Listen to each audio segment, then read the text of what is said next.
following Muzan's sudden invasion of the Yubashiki mansion, which led to the death of the Demon Slayer Corps' leader and his family.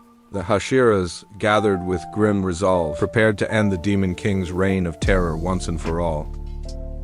But just as their blades were drawn against Muzan, the ground beneath them gave way, casting them all into the abyss of the Infinity Castle. As they plunged into the alternate dimension, Tanjiro found himself separated from the Hashiras and the rest of the Demon Slayers, each one falling alone through the vast, shifting expanse of extradimensional space. Desperately trying to stabilize his tumbling body, Tanjiro reached out to grab hold of something to stop his fall, but the void offered no edges to cling to. Just then a hand caught him midair. It was Jucom, even in freefall, who flung Tanjiro toward a nearby platform with precise force, sending him sliding to safety. Tanjiro thanked Ju for helping him, but before he could catch his breath, a demon crept in from behind, claws extended and mouth wide open. Tanjiro, ever alert, turned in a flash and cut down the demon using water. Breathing first form, the assault didn't end there though. As more demons came pouring in through a nearby door, swarming in bulk, Ju immediately rushed to Tanjiro's side. And together they moved in perfect synchronicity, their blades flashing as they carved through the horde in an instant. As the last demon's body crumbled behind them, Tanjiro couldn't help but be awed by Ju's incredible technique. The water Hashira, however, remained stoic as always, his expression unreadable. As he instructed Tanjiro to follow him deeper into the lair. At the same time, on the other side of the castle, Obane found himself surrounded by another wave of demons, but the serpent Hashira moved with uncanny grace, his slashes clean and precise as he cut down the horde effortlessly. With his grip tightened, he warned the demons to stay away from Mitsuri, who stood beside him, blushing and bouncing with joy at the sight of Obane's fierce heroics. Meanwhile, deeper within the Infinity Fortress, Gomez and Michiro dashed through the twisting hallways, dispatching demons with overwhelming strength as they advanced. Gomez noted that the demons thus far were all roughly on par with lower moons, proof that Muzan intended to exhaust them before the final confrontation.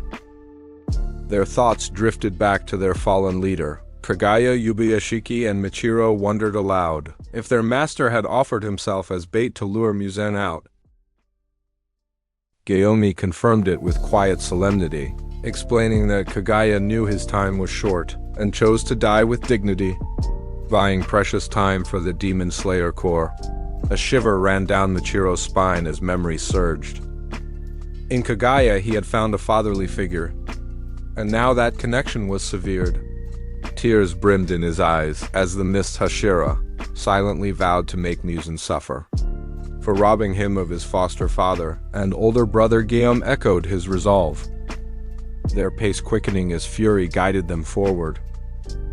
Elsewhere in the fortress, Sanemi was consumed by guilt and rage, silently blaming himself for failing to protect Kagaya. But there was no time to mourn. A demon suddenly appeared before him, only to be reduced to dust. In the blink of an eye, more emerged. But Sanemi stood firm, tears in his eyes and heart blazing with vengeance, declaring inwardly that he would slaughter every last one of them. Across another wing of the fortress, Inosuke, Genya and Zenitsu pressed forward with relentless urgency, determined to locate the Demon King amidst the chaos. But among them all it was Shinobu, who first sensed the presence of something truly sinister. A distinct scent of blood lured her to a room. Still adjusting to the distorted dimensions of the fortress, she cautiously opened the door, only to be struck by a chilling sight. Inside lay the mangled corpses of countless women, and at the center of the carnage sat Upper Moon 2, Doma calmly chewing on one of the bodies. The sight froze Shinobu in place. As Doma noticed her and greeted her with a sinister smile, the memories of Kanai's final moments came rushing back.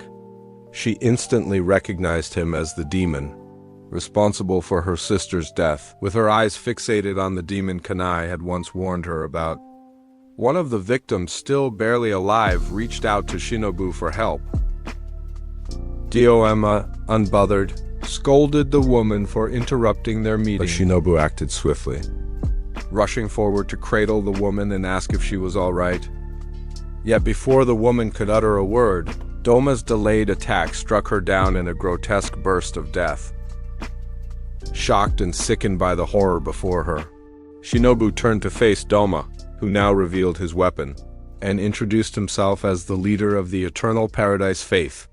He spoke with a twisted calm, claiming it was his sacred duty to devour his worshippers and bring them happiness. Shinobu, appalled, pointed out that the woman was clearly in pain, begging for her life. Doma replied, matter-of-factly, that he had helped her by ending her suffering, and that within him she would live on eternally free from pain, forever reaching higher salvation. His warped ideology made Shinobu's stomach turn. She questioned whether he was even sane, and her bristling hostility only intrigued Doma further. He guessed she had gone through something deeply painful, and with mock pity encouraged her to open her heart to him. The rage within Shinobu flared. She snapped, telling Doma that he had murdered her sister, and clutched her hori tightly, demanding to know if he remembered. Doma's eyes narrowed slightly as recognition dawned.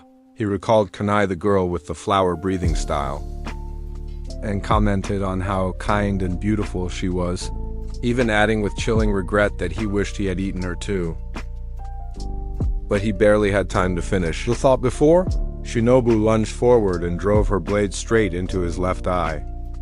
With precision unshaken, Doma retaliated instantly with his blood demon art. Frozen Lotus, the icy attack burst out in frigid blooms, freezing parts of Shinobu's clothing and singeing her face with frost. She retreated quickly, careful not to let the cold reach her lungs. Doma, mildly impressed, complimented her speed but dismissed her strike as weak, reminding her that beheading was the only way to kill an upper rank. Smirking, Shinobu questioned whether he truly understood the use of poison. Doma suddenly winced as sharp pain lanced through his head. His skin began to blister and rot, blood spilling from his mouth as he collapsed, writhing in agony. It was clear the poison was working, but the moment passed, his coughing slowed. His grin returned and he rose once more, proudly declaring he had broken down the poison within his body, and apologizing with sarcastic charm. He chuckled at the novelty of fighting a poison user, but Shinobu, having anticipated this, drew her blade again, ready for round two.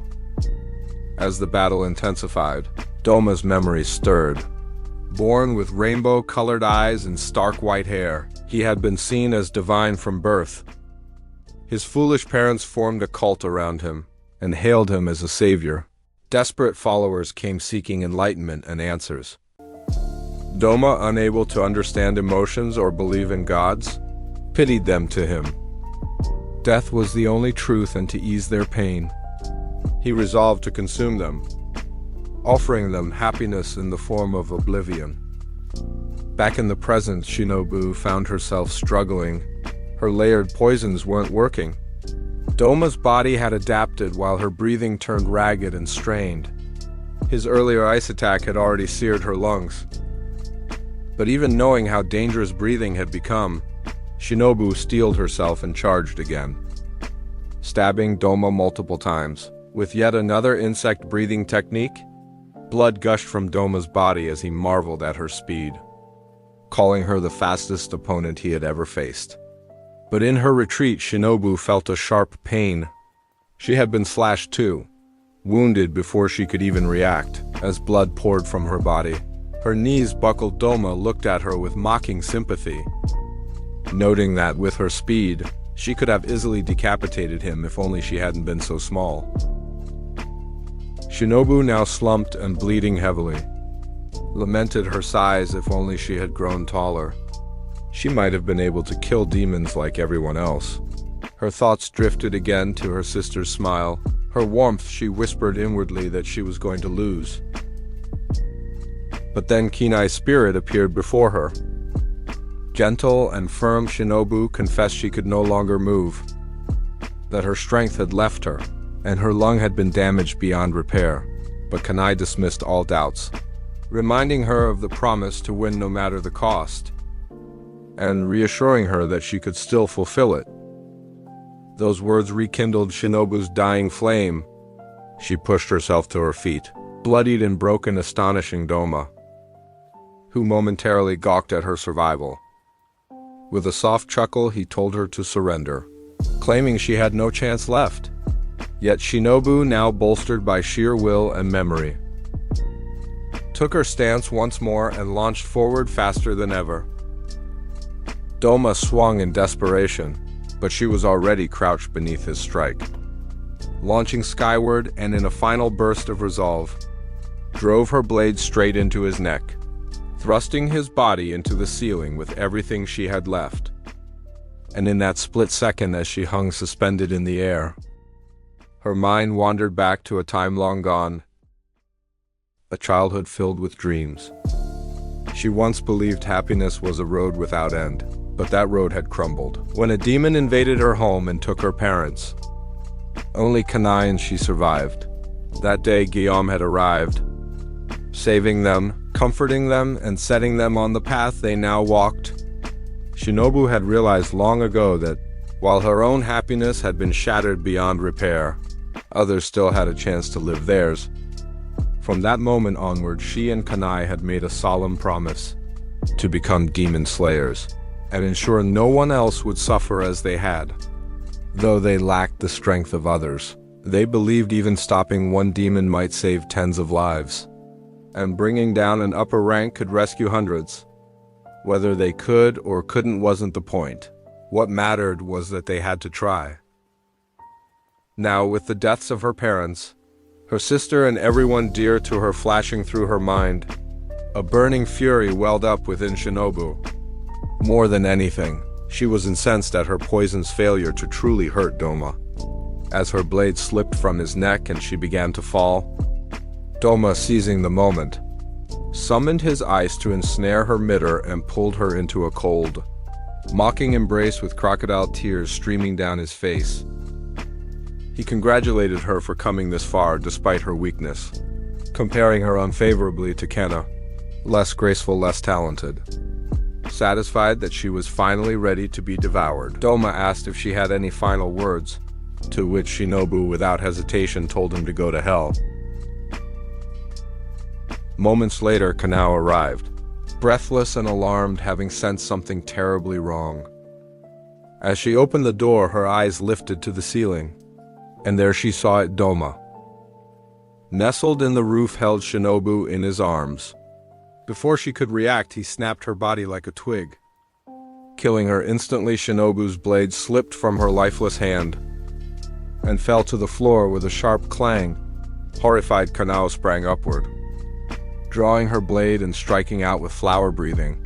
But Doma effortlessly evaded the attack, descending lightly to the floor beneath her.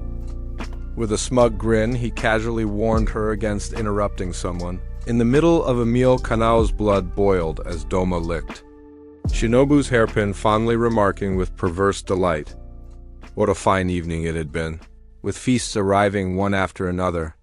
At the same time, elsewhere in the Infinity Castle, Zenitsu approached a room and called out to whoever was inside.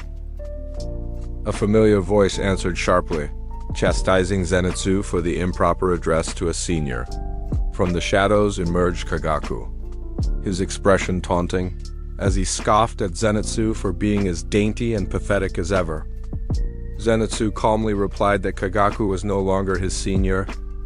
He had forfeited that title the moment he became a demon. Meanwhile, news of Shinobu's death reached Tanjiro and Zhu as they dashed through the endless halls in search of Nizun. The moment hit Tanjiro like a crushing blow, and tears welled in his eyes at the thought of the insect Hashira, the kind guardian of the butterfly mansion. Now, Gonggueyu, however, caught sight of a peculiar slip of paper fastened to the crow's neck.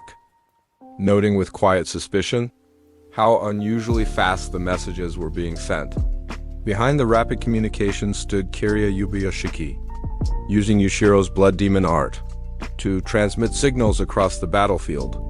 As the eldest son of the Yubuyoshiki family, Kirya had assumed the role of the clan's leader. Alongside his younger sisters, Kuina and Kanata, he chose duty over grief. Refusing to mourn and instead focusing on their mission, understanding the situation was becoming increasingly dire. Kirya ordered the widespread deployment of talismans through messenger crows to track every movement in real time. He instructed Kuina to inform all Hashira to head north toward Muzan. Kuina acknowledged, adding that currently, 2 demon slayers were locked in battle with upper-rank demons.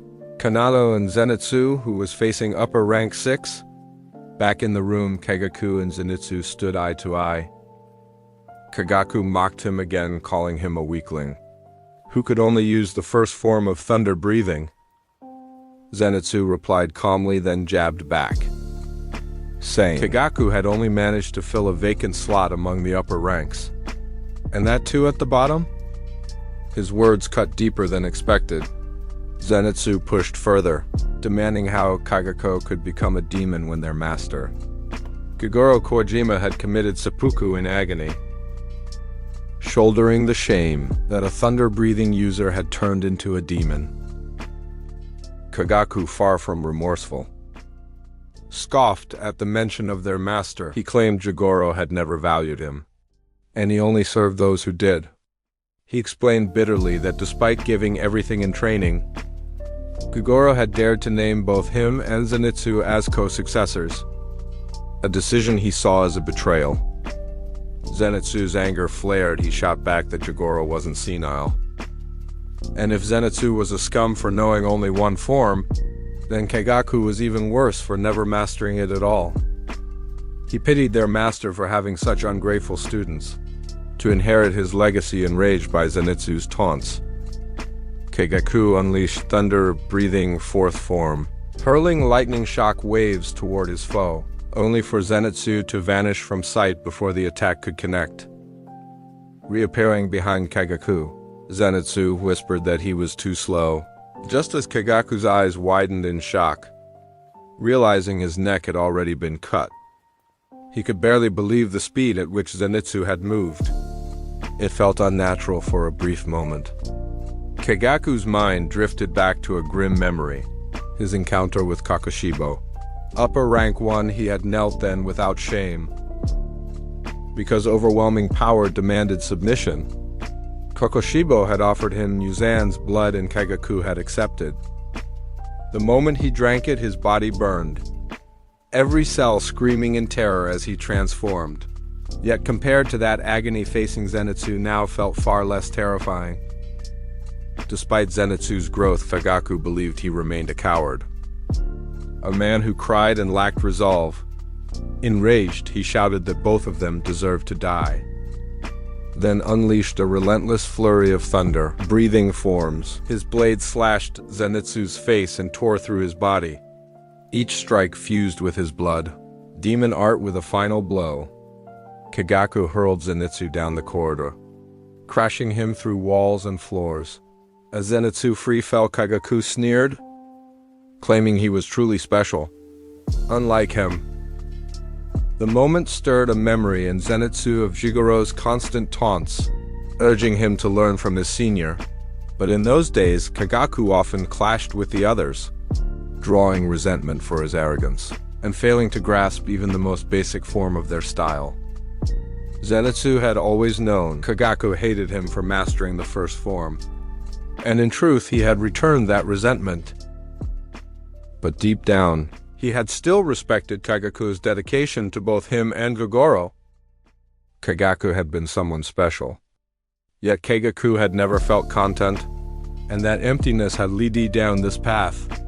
With his eyes closed, Zenitsu offered a silent apology to their late master for the 2 disciples who had walked such different roads. Then mid-fall, he shifted his weight and planted his feet against the wall. Stopping his descent, Kagaku stared in disbelief, questioning whether Zenitsu still had any strength left in him. In the next instant, Zenitsu blurred past him in a flash of light, unleashing thunder-breathing seventh form. Flaming Thunder God, the blade cleaved cleanly through Kagaku's neck. As Kagaku's head tumbled, he couldn't comprehend what had happened. The attack had come too fast. Too sudden, he cursed Kagoro in his final thoughts, insisting the master had favored Zenitsu and given him an exclusive form. But Zenitsu corrected him. Kagoro had never played favorites. That new form was his own creation, a form he had crafted alone, hoping one day they would fight together side by side. With that said, Zenitsu plummeted, unconscious and moments away from crashing to his death. But just then, out of nowhere, Yushiro appeared, leaping effortlessly across the walls of the Infinity Castle. In a flash, he caught Zenitsu's falling body, saving him from certain doom, while behind them, the remnants of the defeated upper rank began to disintegrate into ash. Lost in his unconsciousness, Zenitsu found himself in a dreamlike afterlife, standing at the edge of a quiet river. Across it stood his master. Overcome with emotion, Zenitsu broke down in uncontrollable tears, as he expressed his guilt for not being able to save Kagaku, for failing to become a Hashira before his death, and for not living up to the hopes his master had placed in him. For a long moment, Jigoro remained silent, making Zenitsu fear the worst. That is, master harbored disappointment or resentment, but then tears welled in the old man's eyes as he broke his silence. Not with blame, but with pride? He declared Zenitsu to be his joy, the student who made him proud. Back in reality, Zenitsu stirred awake, slowly regaining consciousness to find Yushiro tending to his wounds. Surrounding him were Murata and other demon slayers, who stood watch over him, ensuring his safety. Meanwhile, elsewhere in the castle, the water-breathing duo advanced swiftly. Tanjiro, scanning their path, noticed that they had yet to encounter any upper ranks and began to wonder aloud where Muzan and the remaining Hashira might be. As if summoned by fate, the ground beneath them rumbled violently, and a sudden tremor shook the area. Before either could react, the ceiling above split open, and from the debris descended none other than upper rank 3 Akaza. He landed gracefully and greeted Tanjiro with a taunt, eyes burning with anticipation. As the two finally crossed paths again, wasting no time, Akaza launched a powerful punch at Tanjiro, who evaded the strike by spinning upward midair, performing Dance of Sun God. Fire Wheel with a swift flip. He caught Akaza's arm mid-motion and, using all his might, sliced it clean off with his blade. Having landed a successful hit on an upper rank, Tanjiro's confidence rose, if only briefly, for as he turned, Akaza had already regenerated and retaliated with a brutal back fist. Tanjiro barely ducked under the attack, narrowly escaping, but managed to counter with a slash across Akaza's face. Akaza paused, his gaze narrowing. For the first time, he acknowledged Tanjiro's strength, recalling Rengoku's words from their last encounter, that Tanjiro was not weak. With that, the upper rank decided to take him seriously, and activated his technique, revealing that he would now fight with his full might. Just then, Ju leapt into action, launching himself toward Akaza with a water-breathing third form, using it to dart gracefully around the flurry of blows. He closed the distance swiftly. Akaza recognized Ju at once, and noting that it had been 50 years since his last fight with a water, Hashira retaliated with a barrage of powerful shockwaves. But Ju remained composed, and responded with water-breathing 11th form, dead calm, dispelling the incoming shockwaves with a seamless wave of silence. Akaza's eyes lit up with intrigue, impressed by the technique, one he had never witnessed before, as the last water Hashira he had killed had not used it. Seizing the distraction, Tanjiro attempted a surprise attack aimed at Akaza's neck, but the upper rank vanished and reappeared behind him in a blur, striking out with the intent to decapitate. Tanjiro was nearly finished, But Ju once again arrived in time, slicing through Akaza's arm and saving Tanjiro from certain death. Akaza, unfazed, regenerated his limb instantly, and retaliated with a vicious kick to Ju, even though the water Hashira managed to block it using the hilt of his sword. The sheer force of the blow sent him crashing through several walls.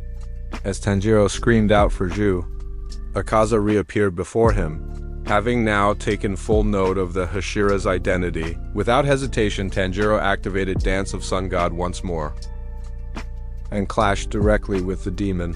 However, Akaza took the blow head-on. The impact sent debris flying, but barely left a mark on him. Meanwhile, Tanjiro was flung backward. Slamming into the wall, Akaza stood tall in the dust, grinning as he praised Tanjiro's growth. He recalled how during their first encounter, Tanjiro was barely worth noticing, weak and fragile, but now he had risen considerably. Yet even while praising him, Akaza made a cruel remark, claiming that Rengoku's death was necessary. According to him, the flame Hashira had no room for growth left, and clung to the pointless ideal of remaining human. The insult made Tanjiro's blood boil. He demanded that Akaza take back his words, but the demon seemed confused, thinking he had paid them both a compliment. Tanjiro shouted back, accusing Akaza of always mocking and belittling those he fought. Akaza, however, clarified his philosophy. He stated that he only despised weakness, believing it to be disgusting, and considered it nature's law for the weak to be eliminated. But Tanjiro refuted that belief, saying that he was standing right there despite having once been weak. He claimed that everyone starts out fragile, but it's the strength of others, their kindness, their sacrifices, that help people grow. Clutching his sword tightly, Tanjiro declared that true strength wasn't about domination, but about protecting those weaker than oneself, and that the weak, too, had the power to rise and stand beside the strong. He vowed that he would not let Akaza have his way any longer. Those words pierced Akaza deeply. There was something about Tanjiro's voice, his gaze, and his resolve that rattled him. It wasn't just annoyance, it was discomfort, an inexplicable agitation that made him clench his fists. Then suddenly he felt a presence, a phantom touch on his shoulder, a whisper echoing the very words Tanjiro had spoken. The voice reminded him that even the strong once began as weak, and that true power was born of protection. Akaza instinctively swung his arm back, trying to strike the source, only to find nothing there. Tanjiro, confused, tried to make sense of Akaza's strange behavior, but before he could, the upper ranks snarled and charged. Fury now fully unleashed, the sheer force of his impact shattered the floor beneath them. Tanjiro narrowly avoided the attack, stunned by the increase in Akaza's speed and intensity. Before he could respond, Akaza closed the gap again and launched a devastating uppercut, grazing Tanjiro's chin and causing him to cough up blood. The onslaught didn't stop there. Akaza followed with another blow, but Tanjiro barely ducked under it. Still trying to understand how Akaza was reading his every move so precisely, each strike was aimed exactly at his vital points, as if his fists were drawn by instinct to the most fatal spots. Desperate to comprehend it, Tanjiro cast his mind back to Akaza's fight with Rengoku, trying to glean a clue, but before he could find the answer, Akaza swung his leg toward him. Tanjiro dodged again and countered with Dance of Sun God, but Akaza caught his blade mid-swing. Trapped Tanjiro headbutted him in desperation, but it barely fazed Akaza. Smiling viciously, the demon held his grip firm. Even a desperate kick to the chin couldn't shake him off. The blade began to creak under the pressure, seconds away from snapping. Then, out of nowhere, Akaza's hands were slashed clean off. Tanjiro staggered back and looked up. Yu had returned a fierce expression on his blood-streaked face, and a splash like Demon Slayer mark now visible on his cheek. The water Hashira had awakened his full potential and rushed at Akaza, once more unleashing water. breathing forth form and cleaving through the demon's arm again, though not without receiving a deep gash across his head in return. From a distance, Tanjiro observed in awe and concern. Even with Ju's newfound speed and power, Akaza was adjusting rapidly. His adaptability was terrifying. Tanjiro knew then if this battle dragged on, they'd be in serious trouble. The chance to stop Muzan might slip away entirely. His mind raced, trying to decode Akaza's method of tracking their movements so flawlessly. He remembered something Akaza had said about battle spirit and pondered over its meaning. That's when a memory resurfaced, a conversation with Inosuke back at the Butterfly Mansion. Inosuke had once mentioned that he could feel battle spirit, like a sting and instinctual sensation of where the enemy would strike. He claimed that by suppressing one's killing intent, it was possible to approach undetected. At the time, Tanjiro dismissed the idea. After all, how could one slay a demon without intent? But now, in the thick of battle, that absurd memory sparked a thought. Maybe there was truth in Inosuke's madness? Perhaps Akaza wasn't reading their physical movements, but their intent, and if so, suppressing it might be key to disrupting his compass needle technique. While Ju and Akaza continued to exchange fierce blows, Tanjiro snapped back into the moment. He saw an opening and lunged at Akaza's exposed neck. But the upper rank, anticipating the move, snatched his sword mitter and threw a counterpunch, mocking him for making such an obvious move.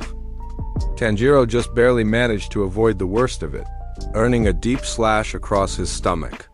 Yu returned instantly, re-engaging Akaza in battle as Tanjiro stumbled backward, now clutching his wound. But even through the haze of pain, a realization crystallized in his mind, something profound, a potential answer to everything.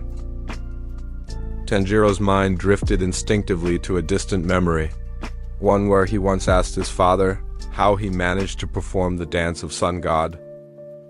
Even back then as a child, Tanjiro had sensed how physically demanding the ritual dance was. He knew that executing all 12 forms from sunset to sunrise would place a tremendous strain on the body. And though he didn't fully understand the ritual's purpose, he had always worried for his father's health. But Tanjiro had only smiled and explained that he never found it difficult. He recounted learning it from his own father, admitting that though he had been younger and stronger in those days, it still left him completely drained. He believed it was because of unnecessary motion. True mastery, he said, lay in controlled breathing, conserving energy and releasing it in precise, refined bursts. He told Tanjiro that as one sharpened their physical awareness, right down to the smallest blood vessels, and honed their senses through relentless training, a new realm would open to them. The transparent world, it was not a skill granted, but earned through discipline and clarity of the mind. When Tanjiro asked if he could ever reach that level, his father gently placed a hand on his head and assured him that, with dedication, he could. Not long before his passing, on a snowy night, Tanjiro suddenly awoke and asked his son to follow him outside. Still half asleep, the boy obeyed. As they stepped into the pale moonlight, they were met by a towering bear near the edge of their home. It was a monster of a creature, one capable of crushing a man with ease. Tanjiro, weak and sickly, carried only an axe, yet he showed no fear. He apologized to the bear for its hunger, then calmly warned it not to approach his family. When the beast charged, Tanjiro reacted with blinding speed. With one smooth motion, he leapt and decapitated it. Tanjiro, watching from behind a tree, could barely comprehend what he saw, from the moment his father stepped forward to when the bear fell. There had been no hesitation, no visible aggression. Tanjiro had remained calm, his scent pure and the motion perfect. The strike was clean, and not once had he misstepped. When it was over, he simply turned to his son and told him to never forget what he had seen. Now, as he stood in the crumbling remains of the Infinity Castle, Tanjiro realized that night had been a lesson. It was his father's way of showing him the transparent world, just as his ancestors had learned before him. And it was that understanding which allowed Tanjiro. In the moment, Akaza grabbed his blade and prepared to strike. To momentarily step into that realm. For an instant, his senses narrowed and he could see into Akaza's body. His muscles, his blood flow, his every motion before his mind returned. And in that state, he had dodged something that should have killed him. His body had moved faster, sharper, now fully aware. Tanjiro steeled his resolve. He had touched the transparent world, and with his fighting spirit sealed, he now had the means to behead Akaza. But the fight wasn't yet his to take. At that moment, the clash between Ju and Akaza had only grown fiercer. Despite using every water-breathing form he had, Guju was unable to seriously injure the upper moon, while his own body was bearing the brunt, bloodied and gashed across his shoulder.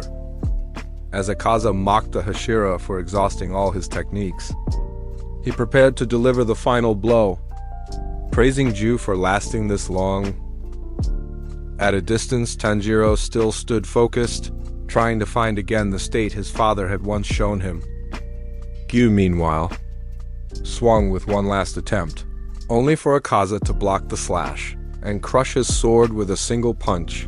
Staring at the broken blade in disbelief, Ju froze as Akaza lifted his fist, ready to finish him, but instead of Ju's death, blood sprayed from Akaza's own arm. Severed clean off, he turned, stunned to see Tanjiro standing beside him, calm and silent, a presence altogether different from before. Gyu, catching his breath, also noticed it, Tanjiro's aura. His appearance, even his breathing, had changed. He no longer looked like the boy who had struggled to keep up. Just moments ago, Akaza's instinct screamed at him. This was no ordinary shift. He immediately summoned the final form of his technique development, Compass Needle, and released a swarm of explosive shock waves in every direction. Guchu panicked at the overwhelming force and wondered if he could withstand it using dead calm. But while his technique dulled the edge of the assault, the sheer scale of the shock waves broke through. Blood sprayed from Ju's body as the strikes tore through him. Tanjiro, however, saw it all within the transparent world. The flow of power was visible. Every motion, every pulse. With unmatched clarity, he dodged through the chaos with ease. Akaza turned his attention back to Ju. Impressed that he had survived the wave, he urged him not to die like Rengoku and Tanjiro, and instead offered him the same choice. Become a demon, but Ju, confused by the statement, wondered how Akaza could think Tanjiro was dead when he stood right behind him. Then it clicked, Akaza couldn't sense Tanjiro anymore. In his mind, Ju begged Tanjiro to strike now, but rather than stay silent, Tanjiro called out loudly, furiously declaring he would end Akaza here. Akaza turned, surprised by the voice, then shocked to realize his compass needle picked up nothing. Tanjiro's fighting spirit had vanished. Before Akaza could even grasp what that meant, Tanjiro had already closed the gap, and with Dance of Sun, God-setting sun transformation sliced clean through his neck. Akaza stood there headless, stunned. He could not understand how he had been bested so easily. In all his years, he had never encountered someone who fought without fighting spirit. Even infants exuded a will to live. But Tanjiro, he had become something entirely different. An aberration, a warrior invisible to the senses. His techniques depended on more than anything. Akaza was in awe. Despite all his martial arts experience, all his power, he had been outmatched. Tanjiro had grasped a deeper truth and moved beyond him. But even then, Akaza refused to die. Clutching his severed head, he tried to reattach it, swearing he would keep fighting. Keep growing stronger, realizing what was happening. Tanjiro and Ju acted quickly. The water Hashira threw his broken sword like a dagger, striking Akaza's head midair, and knocking it away before it could fully rejoin his body. As the head began to disintegrate to ash, Tanjiro finally allowed himself a breath of relief. Yet that breath was short-lived. Gyu's eyes widened in shock, as he realized Akaza's body hadn't begun to fade. Even without a head, the Upper Moon's body suddenly activated Compass Needle once more. In a horrifying display of will, it assumed a battle stance and lunged directly for Tanjiro's throat. Tanjiro just barely dodged, but his body still reeling from earlier. Suffered the blow's aftermath, he was kicked violently, sent flying into the castle's broken stone walls. On the ground, dazed and gasping, he questioned how Akaza still lived. Then it hit him. The Upper Moon wasn't just regenerating, he was evolving like Muzen, trying to eliminate the head as a weakness altogether. Tanjiro tried to rise, but his body failed him. He had pushed too far, and now he collapsed unconscious. Watching the events unfold, and seeing Akaza move in to strike a vulnerable Tanjiro. With lethal intent, Gyu sprang into action, grabbing his broken sword, and shouting at the Upper Moon to face him first, if he wanted to reach Tanjiro. At that moment, a voice stirred within Akaza's mind. A whisper about the unyielding spirit of a true warrior, but he brushed it off, stepping forward to finish what he started. Then just as he moved, he was stopped. A vision of a young woman appeared before him. Her hands clutched his wrist, her tearful voice begging him to stop. She called him Hakuji. Akaza recoiled. Confused and furious, demanding she release him and explain who she was. But the woman simply continued to plead with him, asking him to come with her, to let go of this path and join her on the other side. He refused. He wanted to stay. He wanted to kill Gyu and Tanjiro. When asked why, he answered without hesitation. He needed to become stronger, so he could bring medicine back to his father, and with that the haze returned. Memories long buried began to surface. He remembered a time when he wasn't Akaza, but a desperate 11-year-old named Hakuji. A boy who stole to survive, not for himself, but to keep his sick father alive. One day he had been caught, beaten by those who despised him and dragged before a magistrate. As punishment for his repeated crimes, he had been tattooed as a criminal, warned that the next time he would lose a hand. Tied up and bloodied from his lashings, Hakuji only laughed and shrugged off the magistrate's threat. The magistrate, frustrated by the repeated crimes committed by a boy so young, couldn't believe the punishment wasn't enough to break him. He muttered that Hakuji must be a demon child, to endure beatings that would make grown men faint. Hakuji left the office unbothered by the insult. If anything, it amused him. After all, he was born with fang-like teeth. But when he reached his home, a man met him at the door and delivered a crushing truth. His father had taken his own life. Ashamed upon hearing that his son had been caught stealing again, he had hanged himself the next morning. Hakuji stood before his father's grave. A folded letter in hand, his father's final words were scrawled in ink, urging his son to live a righteous life. While apologizing for abandoning him, he didn't want to burden Hakuji any longer, not by stealing nor by being a source of pain. Clutching the headstone, Hakuji cried out in anguish, asking if the poor were even allowed to live in this world. The pain twisted inside him until it boiled into rage. He stormed into the town and picked a fight. Unleashing his fury on the men around him, he punched and kicked as they scrambled to retaliate. But none could match his brute strength and unrestrained madness. As he fought, he yelled about enduring everything for his father. That his father was never a burden, that he didn't need to apologize, that he could have saved him. As the townsmen fell before him one by one, a tall stranger approached from the crowd. Unlike the others, this man didn't flinch at the chaos. Instead, he praised Hakuji for knocking out 7 grown men with his bare hands, and asked if he'd like to come train at his dojo, since he didn't have any students. Still seething, Hakuji spat venom back, warning the man to keep quiet or be killed. Without hesitation, he lunged at him, but the man countered effortlessly. unleashing a flurry of fast punches. That sent Hakuji collapsing to the ground. When he woke, Hakuji found himself inside a modest dojo.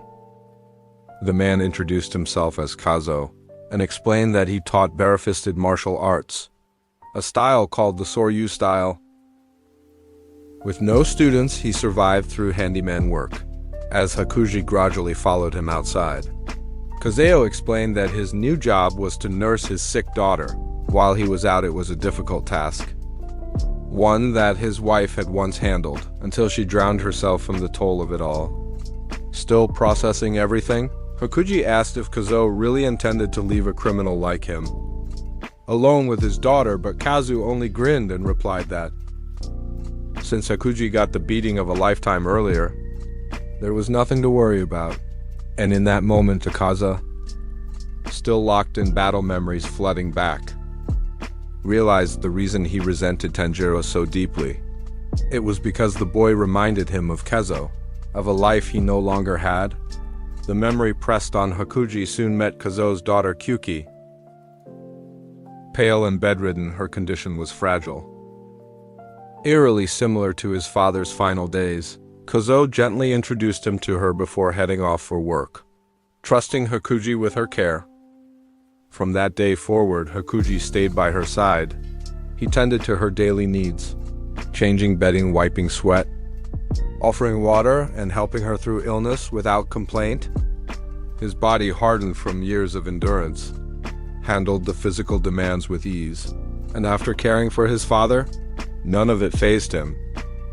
One night, Kayuki gently insisted that he leave her side to enjoy the fireworks, but Hakuji refused, saying they would go together once she got better. At that, Koyuki began to cry, unsettling Hakuji, who found the tears hard to bear. Later, by the well, after their training session, Hakuji asked Kazu how he had come to own the dojo. Kazo shared how he once saved a man from bandits, a man who later gave him the dojo and lent his thanks, having no heir of his own. But ever since, other groups had eyed the property jealously. A nearby Kenjutsu dojo in particular had taken to harassing Kizo, and as a result, no students came. Despite everything, Hakuji realized something had changed. Between caring for Kyuki and learning under Kaizo, the gaping hole in his heart had started to mend. Years passed. Hakuji turned 8. Kyuki, now 16, had recovered. She could walk, laugh, and live like any other girl. Her days were bright again. One day, while sweeping the dojo, Keiso called him into the main hall. Sitting across from one another, Keiso asked if Hakuji would become his successor and marry his daughter. The proposal left him speechless. He had been branded a criminal, a thug. He had never imagined a future, let alone one where someone loved him. But now that future was within reach, a righteous life just like his father had wished. Bowing his head in gratitude, Hakuji silently vowed that he would protect Kazo and Kuyuki. No matter what, to share the news, he went to his father's grave, proudly telling him he would soon be married. But on his return home, a dreadful sight awaited him, as he saw villagers gathered at the front of the dojo, and a terrible sense of foreboding gripped him. What he feared most had come true. Someone from the Kenjutsu dojo had poisoned the well that supplied their water, driven by the bitterness of never being able to defeat Kazo or Hakuji in combat, all to claim the land. Inside the dojo, Hakuji found the bloodied, lifeless bodies of Kazo and Kyuki sprawled across the floor. He dropped to his knees, hollow with grief. Again he had failed. Again he was too late to protect those who had given him everything. The words he once told Kyuki rang in his ears, of how they would one day watch fireworks together. He recalled that night clearly, the soft burst of color in the sky, her quiet voice asking if he remembered their conversation about watching the fireworks. He hadn't, but she did. She told him that even when she had no hope of surviving another year, his promise gave her something to believe in. Blushing, she had held his hand and asked if he would be her husband. And in that warm glow of the sky, Hakuji had promised to protect her. Now that promise lay broken. After the events that stripped Hakuji of his loved ones, again madness overtook him. Consumed by rage, he launched a blind, furious assault on the Kenjutsu dojo, slaughtering 67 men with his bare hands. The dojo walls were painted in blood, brains, organs, and limbs splattered across the floor, and ceilings in grotesque patterns. The lone maid who witnessed the massacre lost her mind from the sight alone. The carnage was so unthinkable. The records were dismissed as myth for 30 years before being erased entirely. Dripping in blood and dazed by grief, Hakuji wandered aimlessly until he crossed a footbridge. There waiting was a man in black Muzan. Drawn by rumors of a massacre that seemed beyond human means, Muzan had come expecting a demon. Instead, he found a man, and he was disappointed. Hakuji, in his broken state, threatened to kill him, but before he could move, Muzan pierced his skull with a hand. He then revealed his plan to form an elite group of 12 demons, and asked if Hakuji could endure the blood needed to join. But Hakuji no longer cared. With nothing left to protect and no will to live, he accepted, and so Akaza was born. He lost his memories, his name, his purpose, but deep within, the yearning to become stronger remained. Not for anyone not to protect, but because pain was all he had. For over a century, Akaza committed acts of senseless brutality, and in the end, he saw it clearly. His life was nothing but a sad, pathetic joke, a meaningless spiral of violence. He lamented that he couldn't reach heaven like his father, Kazo or Koyuki, and he cursed Tanjiro and Ju for dragging him back into those memories. Just then, Tanjiro awoke. Eyes wide, he realized he had fainted mid-battle. Akaza's head was nearly fully regenerated by then. With no time to lose, he charged forward, determined to finish it, but as he swung, his sword slipped from his hand. Left with no other option, Tanjiro clenched his fist and struck Akaza across the face with a punch. As Tanjiro's punch connected with Akaza's face, a flash of recognition stirred within the upper moon. For a split second, it was not Tanjiro he saw, but Kazo. In that moment, Akaza finally understood why he had always despised the weak. It wasn't strength he loathed. It was helplessness. The helplessness he once felt as a boy unable to save his father. The helplessness that returned when he found Kazo and Kyuki dead. And the helplessness that consumed him every day. Since becoming a demon, he had taken Kazo's martial art, his master's legacy, and twisted it into a weapon of slaughter. He had trampled on his father's final wish to live a righteous life. Now, with clarity piercing through the haze of centuries, Akaza understood who he truly needed to defeat. Meanwhile, Tanjiro stood in front of the crumbling demon, eyes wide as he sensed something horrifying. Akaza's stance shifted. He was about to unleash the very same technique that had claimed Rengoku's life. Tanjiro's gaze darted to Ju, who lay weakened and directly in the path of the attack. Without a second thought, Tanjiro surged forward, wrapping his arms around the water, Hashira's waist, and hurling them both out of range. As they tumbled to the floor, Tanjiro glanced upward, and what he saw stunned him. Akaza, instead of chasing them, smiled faintly. It wasn't twisted or mocking. It was peaceful, and then the attack detonated. A wave of destruction engulfed the chamber, tearing apart stone, wood, and flesh. When the dust settled, Akaza's body lay torn and crumpled, a brutal wreck of what it once was. Tanjiro stared at him in disbelief, his heart pounding. He had smelled something strange. Something no demon had ever given off at death: gratitude. In his final moments, Akaza's spirit stood quietly before his father's, burdened with years of regret. He asked if he was all right, to which his father gently replied, calling him by his human name. That he was overwhelmed, Akaza bowed low, crouching in sorrow as he apologized for not being able to fix himself. A warm hand came to rest on his head.